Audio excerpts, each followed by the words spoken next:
রাষ্ট্রের সংস্কার ও রাষ্ট্রের পুনর্গঠন এবং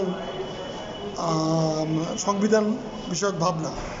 আমার যেটা মনে হয় সেটা হচ্ছে রাষ্ট্রকে সম্পূর্ণ পুনর্গঠিত করার একটা অস্ত্র হচ্ছে বর্তমান সংবিধান, তার পরস্পর বিরোধিতা, তার ব্যক্তিকেন্দ্রিকতা, তার দলকেন্দ্রিকতা এবং তার জনবিরোধিতার কারণে এটি গ্রহণযোগ্যতা হারিয়েছে। এমত অবস্থায় এই সংবিধানকে সম্পূর্ণভাবে পুনর্লিখিত অথবা বদলে ফেলতে হবে এবং এমন একটি সংবিধান কায়েম করতে হবে যে সংবিধান হবে জনগণের মালিকানা ভিত্তিক এবং যে সংবিধানের জনগণ মালিকের আসনে বসবে প্রকৃত অর্থে এবং তাদের মতামত নেওয়ার জন্য ভোট শুধু নয়, রেফারেন্ডাম সব গুরুত্বপূর্ণ জাতীয় প্রশ্ন হতে হবে এবং সাংবিধানিক নীতিমালাগুলো সেই আলোকে তৈরি করতে হবে। দ্বিতীয়ত যেটা হচ্ছে সংবিধান কমিশন রাজনৈতিক দল এবং স্টেক হোল্ডারদের সঙ্গে যত দ্রুত সম্ভব ঘন ঘন কয়েক দফা বসবে এবং তারপরে তাদেরকে প্রস্তাব দেবে যে আপনারা লিখিতভাবে আপনাদের প্রস্তাবগুলো সংবিধান কমিশনকে জানান এবং সেইগুলো কোন দলের কি প্রস্তাব সেটি প্রকাশ্যে পত্রিকায় দিয়ে দিতে হবে।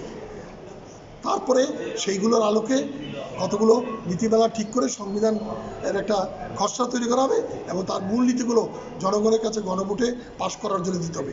যদি জনগণের কাছে গণভোটে পাশ হয়ে যায় তাহলে সেগুলোকে মৌলিক নীতি হিসেবে সংবিধানে গ্রহণ করা হবে এবং কোনো অবস্থাতে কোনো দল এর বাইরে যেতে পারবে না, দরকার হলে সকল দলের স্বাক্ষর সেখানে রাখতে হবে। আর সেটাই হবে তত্ত্বাবধায়ক সরকারের সীমিত সময় থাকার উপায়।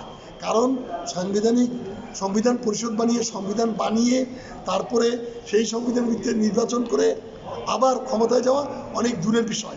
সুতরাং সবচেয়ে ভালো বুদ্ধি আমি মনে করি সংবিধান কমিশন রাজনৈতিক দল এবং স্টেক হোল্ডারদের ডাকুক, তাদের কাছ থেকে মতামত নিক, সেই মতামত জনগণের কাছে প্রচার করুক এবং তারপরে গণভোটের মাধ্যমে যেগুলো মূলনীতি গৃহীত হবে তার আলোকে সংবিধান হবে এবং সেটি সবাই মানতে বাধ্য থাকবেন। এটিই হবে সংবিধানের পুনর্লিখন, এটিই হবে 1971-এর আকাঙ্ক্ষার বাস্তবায়ন এবং এটিই হবে 2024-এর গণ অভ্যুত্থানের প্রকৃত স্বীকৃতি। এভাবেই বাংলাদেশ একটা মুক্ত পরিবেশে, একটি মুক্ত গণতান্ত্রিক পরিবেশে, যেটা আমাদের 71-এর স্বপ্ন ছিল, যেটি আমাদের 2024-এর আকাঙ্ক্ষা ছিল, এই দুটোকে একই ধারাবাহিকতায় রেখে রক্ষা করা সম্ভব। কিন্তু 72-এর সংবিধানে ফিরে যাওয়া বা তার মধ্যে এখানে সেখানে সামান্য কিছু কাটছাট করে বা সংশোধন করে সেটাকে গ্রহণযোগ্য বলে চালিয়ে দেওয়া, এটি একেবারেই জনগণের আকাঙ্ক্ষার সঙ্গে বেইমানি।